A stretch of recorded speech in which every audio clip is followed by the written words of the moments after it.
This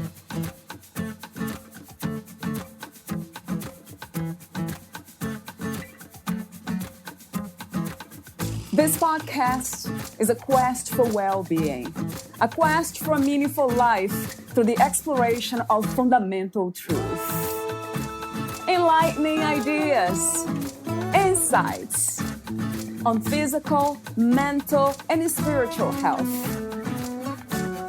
The inspiration is love. The aspiration is to awaken new ways of thinking that can lead us to a new way of being well. Welcome to Body, Mind, and Soul Healing Conversations.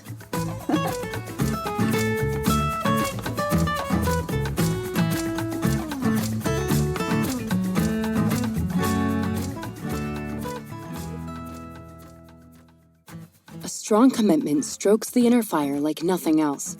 We stop pretending that our true desire doesn't matter, and we devote ourselves entirely to it. If your true desire is to be free from the suffering that unworthiness brings to your life, then commit to finding your way through in any moment. When we commit, we close the door to the known and step into endless possibilities. We shift from going through the motions like an automaton to intelligence, wisdom, and alignment. Valeria Teles interviews Gail Brenner, the author of Suffering is Optional, a spiritual guide to freedom from self-judgment and feelings of inadequacy. Gail Brenner, Ph.D., is a clinical psychologist, speaker, and author, and a lover of truth with a fire that burns brightly. For over 20 years, she has met with individuals and groups, bringing laser-like clarity and loving care to the confusion of common problems, such as reactive emotions, feelings of inadequacy, and relationship struggles. She is passionate about awakened living, inviting people to untangle personal identities that are the source of suffering, revealing the possibility of being present, fully alive, and in harmony with all of life. Gail has special expertise working with older adults and their families, and brings clear seeing and compassion to the transitions of aging, death, and dying. She is the author of the award-winning The End of Self-Help, Discovering Peace and Happiness Right at the Heart of Your Messy, Scary, Brilliant Life. And Suffering is Optional, a spiritual guide to freedom from self-judgment and feelings of inadequacy. Meet Gail at Gailbrenner.com. Here's the interview with Gail Brenner.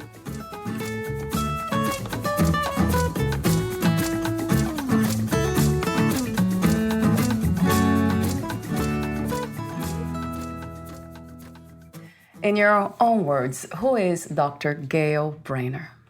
It's a definition. So I feel like to answer that, I would have to think about who I am and add a mental label to this consciousness, this aliveness that's here right now. But in conventional terms, I'm a woman, I'm a psychologist by training, and I think most central to me and to my heart is that I'm a lover of life. I love being present in life, and I love connection and savoring what's here, and that's most central to me. Life itself, what is it to you? Not the meaning of life, but how would you describe this experience of being in a human body? It's direct experience. It's like directly experiencing whatever is here now. So right now I'm looking out at trees and I'm like just being with the leaves that I'm seeing and taking that in. And I'm having this conversation with you and feeling our interactional field together that we create when we have a conversation, especially about these important topics. So life is what is here right now that's we're living and that's being lived through us. It's the aliveness of presence. Do you believe or embrace the concept, the idea of meaning and purpose, having meaning and purpose in this experience? Meaning and purpose arises, but for a long time in my life, I searched for purpose, and the purpose was separate from me, and I was looking for something that I didn't have. have. And to be honest, that was quite a painful process for me, because I wanted something that I didn't have, and I was looking for it and waiting and wondering why it wasn't coming to me. And, there was a lot of angst around that. And dropping that whole search made me see that the purpose of life is to live it fully as it is right now. And I was able to make the discovery that there's nothing out there that's going to be more fulfilling than what I already have now. And in that, realizing that created the space for creativity and to be inspired by things and passionate about things. So it's like my attention was distracted by the search for something I didn't have. And as soon as I stopped searching for it, so much arose in me that was fulfilling and exciting and that I became passionate about. So it's kind of a paradox how that worked in me. I love the way you say that. It's just meaning and purpose arise. They just come if we get out of the way. It's there already for us to recognize and to be seen and heard and, by us. But we have to get out of the way. And for me, it was the search that needed to get out of the way. For other people, it might be feelings of hopelessness or inadequacy or, a negative type of thinking about themselves or the world. And, once we are just able to open and really be able to listen to what's here, something just shows itself to us because life wants to live. It's a funny way to, it's hard to tell people how to find purpose, but when we start looking for it, the fulfillment of it is right here. Why does suffering, or from where suffering arises? Do you have an idea? Yeah. So suffering arises from attachment to our conditioning. So we need to unpack that a bit. So by conditioning, I mean what we learn in our lives, usually from our early experience in life, that we develop patterns where we need to keep ourselves safe, or we need to somehow protect ourselves or avoid certain things in our environment or about ourselves. And this develops conditioned patterns like avoiding certain situations or seeking approval or thinking we need to get attention in order to feel good about ourselves. These are conditioned patterns that pull our attention into them. And when we're believing that these patterns are true and that they define who we are, we suffer. That's how it is. I've studied it in myself. I've studied it in many, many people.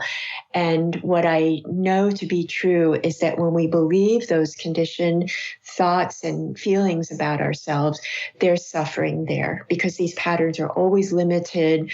They're always somehow distracting us from our full potential.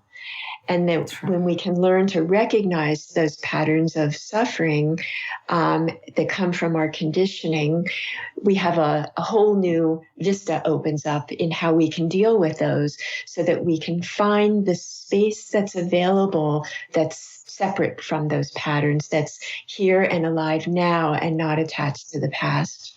And when I think about suffering in this personal and individual way, it always comes to me that is there because of separation, that sense of separation. And this is true about being conditioned to be a separate entity. That's how all of us pretty much have been raised, to be separate. Yes, as soon as we start believing the thoughts that run in our minds that separate ourselves from one another and from life. And then there's an inside and an outside. Like, I have to keep myself safe here because the world doesn't feel trustworthy. That's separation. As soon as we start having those beliefs and then believing that they're true, we are right there in that sense of separation. Do you believe in the end of suffering, or suffering will be always there, but not attached to an identity? That's a beautiful question. Okay, so to answer that, I go right to my own experience about what I know to be true. And what I know to be true is that suffering can end in the moment. Like, I can be caught up in a conditioned pattern and be angry at someone or hurt by someone. And then I can realize that and I can untangle it and find my way back to this open presence. But that doesn't mean that pattern's not going to arise again. So there might be suffering again down the road, but every moment is the possibility of finding freedom from suffering. So that's where my focus is. It's not on, I'm never going to suffer forever, because that's in time. And that to me is not practical. But to know how to handle a moment of suffering when it's occurring, that's where our freedom lies. Is this something we do, Gail, or it's something that also arises from that space, unconditioned space, which I call unconditional love, unconditioned being? Yes. Is that an arising? Is that we have to do something? It's a realizing. It's like we think we might have to do something to find it, Right. but that means that we're searching for something outside of ourselves that we think we don't already have. Yeah. So the whole paradigm shifts to uncovering what's already here. So when we look through our conditioning and we see outside of the mind and we experience things directly and not through our mental concepts, then we have the possibility of realizing what's already here. Because who we are is who we are, and it's been who we are for eons. Yes. So it's just a matter of realizing what's already true. Yeah, that's a good word, realizing, right? Recognizing. Some people use that word exactly. too. Yeah. Another question for you attached to suffering is pain.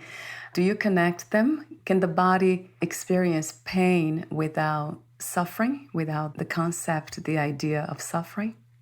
Yeah, absolutely. Physical pain is sensation. And for anybody who experiences physical pain, there is often a story that develops around that pain. And like, this is going to last forever, or I can't stand this, or why is this here? Or why again? Those are all stories about a physical experience. So when we can just be with the sensations of pain without the story, the pain could still be there, but the suffering around it can lessen tremendously. And when saying that, I don't want to put a should around that, like you shouldn't, feel badly about having pain. I mean, I accept everything, everything is welcomed and everything becomes an opportunity. So it's, for people I don't experience a lot of physical pain, but I know people do. Yeah. And I have great compassion for that and for having to live with that and the stories that come around it. But I also know that the stories create more physical tension and contraction, and that actually increases the sensations of the pain. So when we can see through those stories, just even for a little bit of time, there's the possibility of some relief from the pain, the physical pain. So everything goes back to emotions and thoughts, basically, concepts, the ideas, the stories. Yeah, we have. Exactly. That's right. And to be able to recognize our stories is super important. I once talked with someone who had just ended a 30-day silent meditation retreat. And she said to me, if there's one thing I learned, it's that the story is extra. And she said, it's like a neon sign on her forehead. The story is extra. So here is life. Right? Here is life happening right now, and we can add a story onto it or not, but whether we do or not, life is still here unfolding.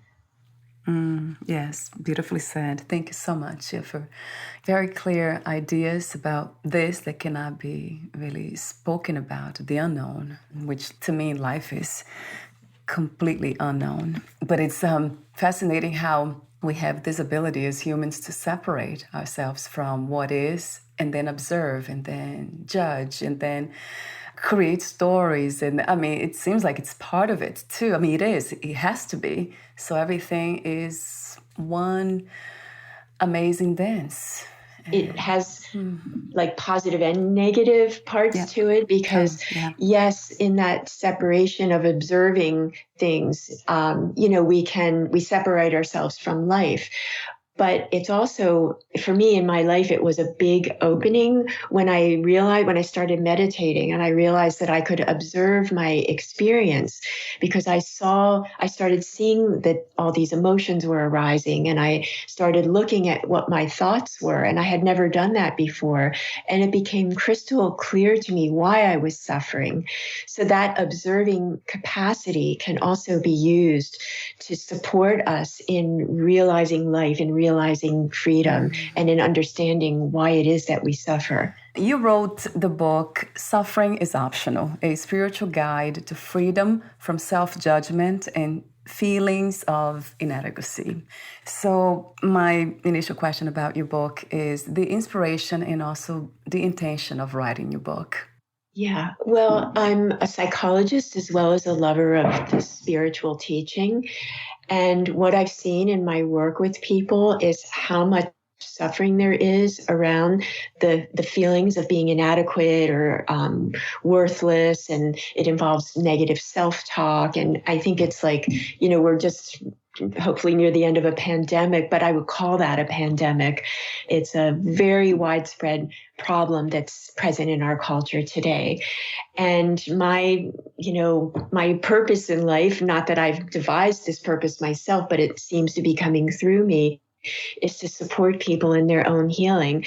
And I thought that was a topic that I felt like I could offer something about, and also address the suffering that a lot of people experience.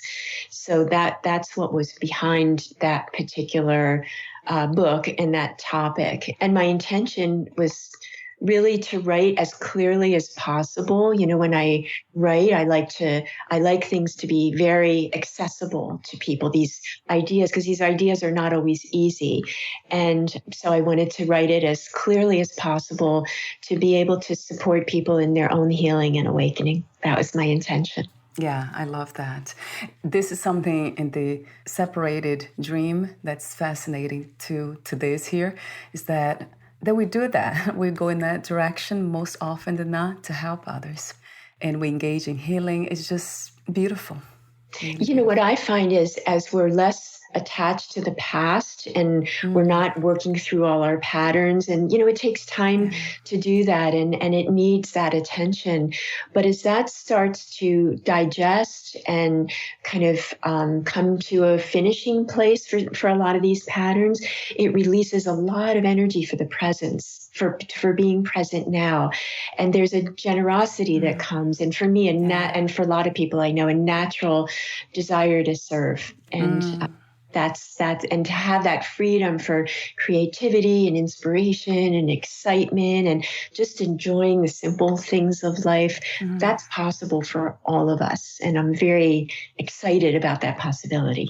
So talk to me for a moment about how you communicate these profound truth to me, to this here. It resonates true, integrating non-dual understanding and traditional psychology. Mm-hmm. Are you able to communicate that to your clients clearly? Or? Yes, but I don't always talk about the labels of non-duality or even spirituality, because it's life, it's practical, it's real. It's not some lofty idea or necessarily some blissful experience. It's about how we are in life here and now, and how we relate to our experience. Because, we all have difficult feelings that come up, or things happen in life. Someone gets sick or dies, and then we grieve. This is part of normal life. This is not separate from a spiritual understanding or anything. It's part of what we're actually living. So I find it that people love hearing about it because it's true, and people resonate with what's true, whatever labels we use for it. We don't need the labels, right, to communicate truth. We don't. We're living it, and so I point people to direct experience, which is beyond the labels. It's like, what is actually here right now? What sensations are here? What energy is running through your body? What do you actually see when you're not seeing, a tree or a table or whatever? Like, just the seeing itself. What is that function like to see? And that just puts a whole new spin on things. It seems like as a step for me, it felt like a shift in consciousness, as we call it, like this new way of thinking, understanding, perceiving everything. But the I was still there, doing everything, practicing and trying too hard to transform itself into something that could never really find. Yes, that's right. And we do that, though. We try to, because that's what we think. We think we're a separate self. We're the I who has these problems. Yeah. And then we try to solve the problems or improve ourselves. I mean, another book I wrote is called The End of Self-Help. And the reason I called it that is because self-help is about improving something or getting something that we don't already have. And we tend to do that, but it's not what actually helps. What helps is to keep turning our attention inward toward our inner experience and realize that what's here right now is exactly what we're looking for. That seems to me, that realization, it's impossible. In a way, it sounds to be impossible for the I to get that. The I can't get it. That's right? Exactly right. Yeah. Yeah, you can't really, because it feels so real. Like there's someone talking here now. So it must be me. Yes, and there's talking happening. Yes, right. Talking just happens. Right. Because I could never find a me. I tried. I'm sure you did too. Looking inward and trying to locate the I. And from my experience, I could never find anything. It was never there. So, when it comes to trying to communicate the impossible, I admire you for doing that. As a psychologist, that's the most beautiful thing. Well, the communication isn't only in words, right. It's not concepts at all. The words are always a pointer to what's true beyond the words and before the word. There's an experience before words. There's direct experience before language. There's direct experience before the concept of an I and who I am, and I'm a woman and I have these roles in life and I think these things about myself and other people and I have problems in my relationships. There's direct experience that's before all of that. So which means also a word that's used as transmission. Yeah. So there's the words transmit something. The words, when they're spoken from a place of aliveness, that you feel something in them beyond the words. So when you say something feels true, it's not just the words that are true. It's the feeling that's behind them, the vibration, the place that they come from and emerge from. Talk to me for a moment before I wanted to ask you, actually I should ask you now, about the 4 guiding principles and the 5 core practices. Talk to me for a moment about them. I know you might not be able to disclose all of them, but some of those principles and practices. Well, the idea about it is to be able to break things down so well so that it's very accessible to people. Like, very basically understanding that we can pay attention to our own experience and that we can move our attention around. We can give our attention to the content of our thoughts and believe them and think them, but we don't have to. There can be thoughts running through our mind without giving attention to them. Right. And that's like one very important foundational principle, is to understand that we have some control over where we put our attention. And that helps to create the possibility of releasing our attachment from the content of our thoughts. So, once we understand that there's more to reality than whatever we think is here, then we can apply practices to that. And we can begin to work directly with our own experience by observing it, by feeling feelings without having the story added to those feelings, by inviting ourselves into this presence. And that's what the practices invite. So it really tries to break everything down to get really, I like things to be very practical, because I think in some ways spirituality in our culture has it's different from regular life, or it's something that you need to achieve, or you have to have a certain, out of this world experience. And it's not like that. It's like, I use the phrase now, embodied awakening and embodied presence, which means that, like, how can we actually live this right now when we're breathing grieving, when we're laughing, when we're in relationship, when we're alone and feeling lonely. Like it's not separate from any experience that we have in life. When you talk about control, or use the word control, do you mean being aware of something? I don't know if we can control. I mean, it's life happening. So I wonder who is controlling, because there's nobody there, Gail, anyway. That's a beautiful question, and it's another paradox. There is no one there to control. And if we look at it, I can say, I'm going to look at a table, and then I can say, I'm going to turn my attention inward and feel a bodily sensation. There's a certain relative truth to that there is attention moving itself around. And from the absolute sense, we can say there's no one moving it, but there also seems to be this grace that comes to us that gives us the capacity to move our attention around. I mean, it really gets to the point, like, we can't wake ourselves up. We can't make ourselves experience a spiritual awakening or enlightenment or anything, but we can use the capacities that we have as humans in our minds, in our hearts, and our intention to get us right to the edge of that. We can explore our conditioning. We can read beautiful readings that inspire us and choose that rather than something else. So there is this sense that we can control these, but ultimately, you're exactly right. There is no controller. There is no one controlling. There's just the movement of life. Yeah, but it's both. It's holding that paradox. That resonates true to me. So it's actually using or redirecting attention to what is available. There are options here now. It's not something that we are creating or choosing, as we tend to believe. And it's grace that we can do that. It's grace. We're given that capacity, and so we use it well. Talk to me for a moment about something that I came across in your book that was very interesting. You called the sacred return. You say the direct path to knowing yourself as consciousness awake to itself has no steps and no practices. I think we have been talking about this anyway, but talk to me for a moment about this idea of the sacred return that you speak of in a book.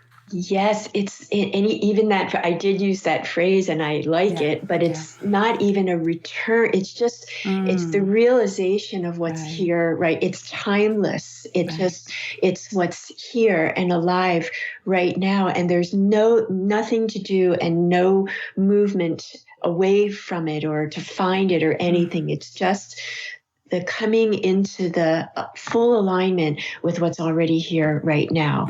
And then there's like no separation at all of anything from anything else.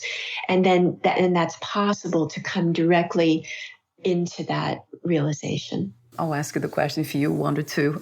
How do some of us in these bodies, we are able to shift attention, and then you call grace, that's beautifully said, gracefully shift attention to these kinds of untouched knowledge or ideas or undescribable, unknown. Have you ever wondered why some of us are able to explore this and some of us won't get there, will never do?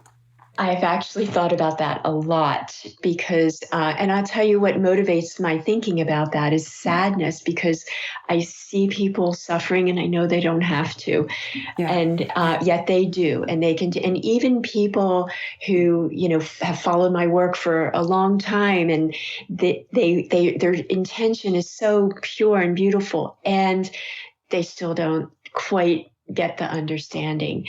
And I think I would go again to that feeling, that reality of grace, that we're given everything, and nothing is personal to us. So if you happen to be interested in spirituality, it's not personal. It might feel personal, but it's been given. If you decide to create a podcast, it's not personal to you. It's been given.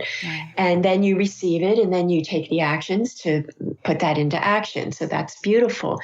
And we're given what we're given in the time that we're given. And there's a time that we're ready to open, and there's a time when we're not ready to open. And I see that a lot. And I think in the end of it, it's not a controllable thing. It's what's been given, and it's just how life wants to express it in that moment. Yeah, I love that. So it's not even a mystery. It's just life being life, right? Exactly. Wow, Gail, I love your clarity. Thank you for being open to the unknown, which makes me smile every time I say that, because it is absolute unknown, all this. And it makes you smile, and I love that. And It doesn't make everybody smile, because, when people are right at the edge of realizing, like, wow, I'm not anything I think I am. Right. And then where am I? I'm in this complete unknown. And there can often be fear and discomfort around that. But that we already know has to do with the conditioning, the attachment to the right. me here. So we're almost at the end. I have a few more questions for you, Gail. Would you like to add anything or read a passage in your book before that? I don't have a passage to read, but I think what I want to add is the importance of turning our attention inward to ourselves. That's the most important thing. Like, if we're looking for some solution outside, it's not going to give us the peace and the clarity and the good feeling in our everyday lives that we're looking for. So always, there's the invitation to turn our attention inward to ourselves. And most recently, I've been very interested in the connection between what's happening now in our lives and what's happened earlier in the origin of these conditioned patterns. And in the phrase that's used often right now is early trauma or trauma informed. And I think to bring our attention compassionately to those parts of ourselves that are still left to be unwound and that continue to bring suffering to our lives, that's super important to bring in, and do so with great kindness. Lots of people experience shame, for example, and I have great compassion for that, and I understand it, and to use that as an entry point, as an opening to find our way through to peace, and that's absolutely possible. And my final questions to you, within that paradox of living as a separate entity, how do you define success? What is to be successful these days? I mean, I know what it means in terms of our culture, but it's not a word I would apply to myself. I do what I do. And if it's called successful, fine. If it's not, that's also fine.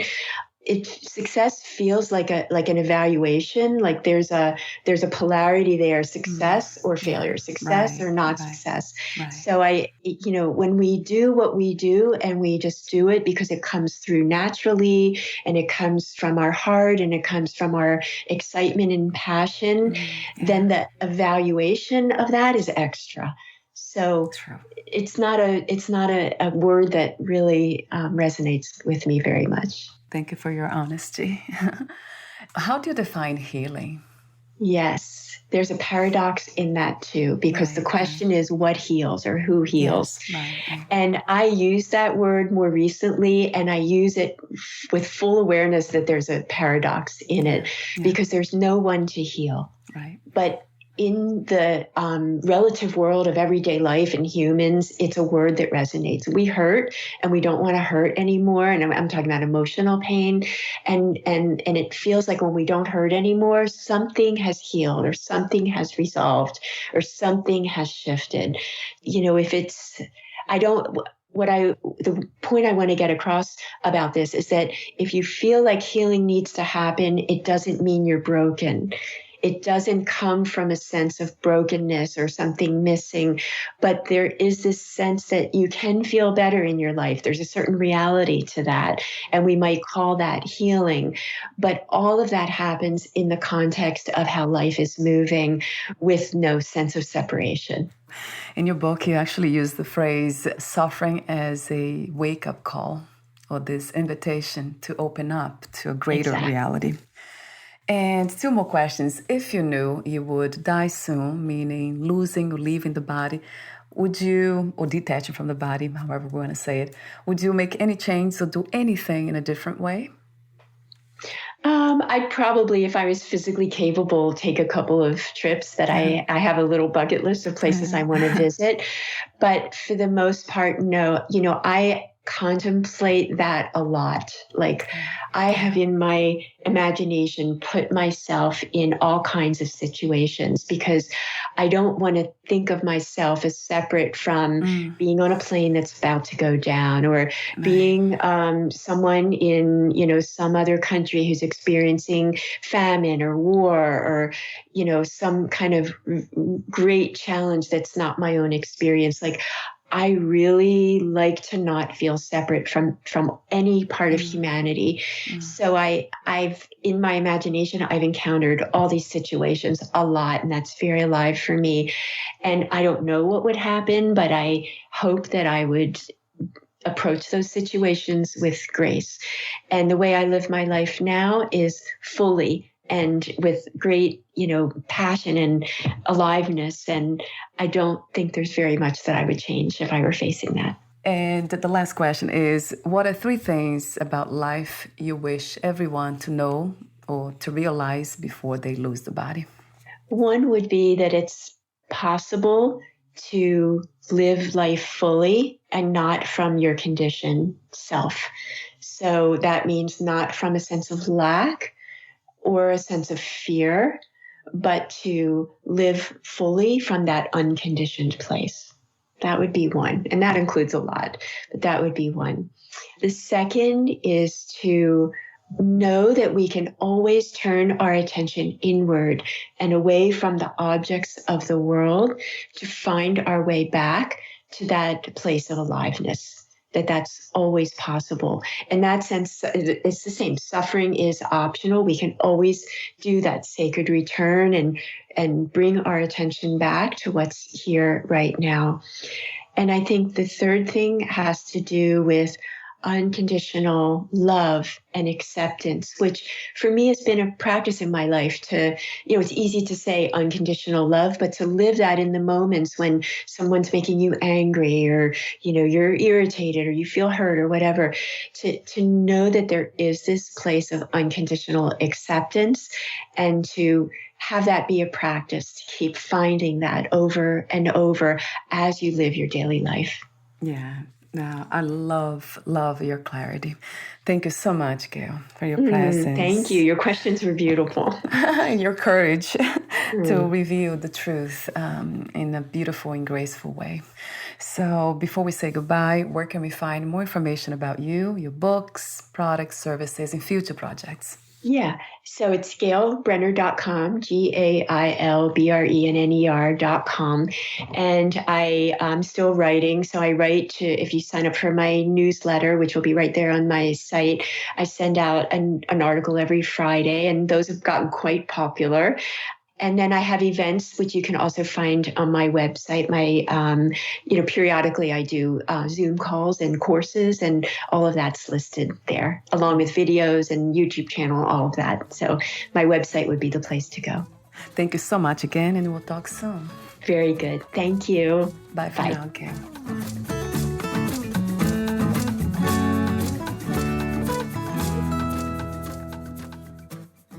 Thank you for listening. To learn more about Gail Brenner and her work, please visit Gailbrenner.com.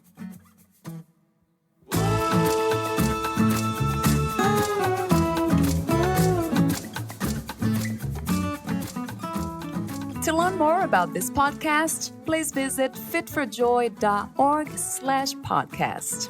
Thank you again for listening, and bye for now.